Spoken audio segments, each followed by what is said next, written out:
Bonjour tout le monde, j'espère que vous vous portez bien. Aujourd'hui, plongeons dans l'histoire fascinante d'un imposteur d'exception, Rudy Kurniawan, considéré comme le plus grand faussaire de vin au monde. Son récit est truffé d'événements palpitants et de stratagèmes brillants qui lui ont permis de tromper une communauté entière d'experts en vin, y compris certains des plus grands producteurs français. Rudy Kurniawan, de son vrai nom Chen Wing Hon, est né en 1976 à Jakarta, en Indonésie.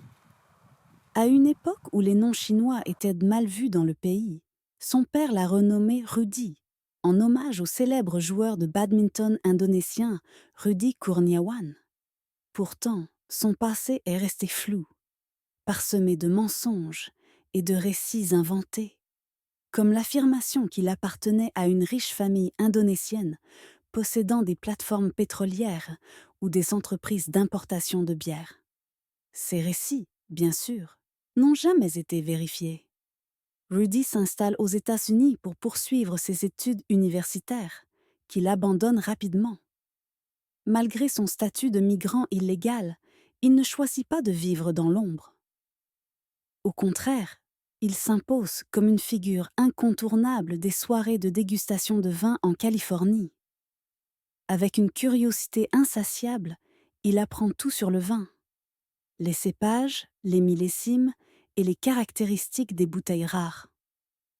Son charme et ses connaissances le rendent très populaire dans ses cercles élitistes. Cependant, l'amour de Rudy pour le vin prend une tournure plus sombre. Il commence à collecter des bouteilles vides de grands crus lors des soirées, pour ensuite les remplir avec ses propres mélanges. Avec une minutie remarquable, il reproduit les étiquettes et les bouchons, créant des contrefaçons presque indétectables. Grâce à des relations bien établies et aux ventes aux enchères, il écoule ses bouteilles à des prix exorbitants, accumulant des millions de dollars. Malgré son succès, des doutes commencent à émerger. L'un de ses clients milliardaires remarque que certaines bouteilles sont fausses.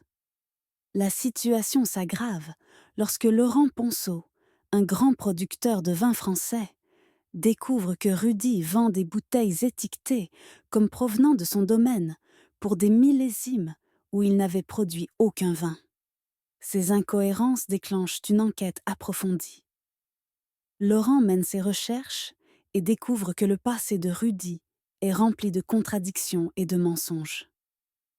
En parallèle, des collectionneurs et des experts accumulent des preuves contre lui. En mars 2012, le FBI intervient et perquisitionne la maison de Rudy. À l'intérieur, il trouve des centaines de bouteilles de vin contrefaites, des outils pour fabriquer des faux, et même des carnets contenant des recettes pour imiter le goût des vins rares. Lors de son procès en 2013, les preuves accablantes montrent que Rudy a fabriqué et vendu des milliers de bouteilles frauduleuses.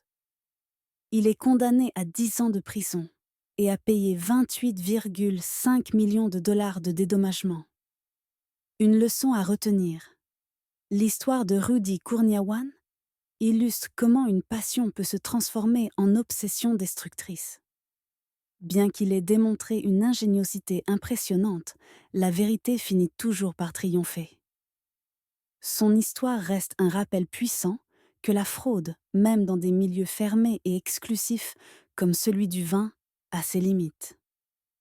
Merci de vous abonner et me mettre un like. Cela me rend un grand service. À très bientôt.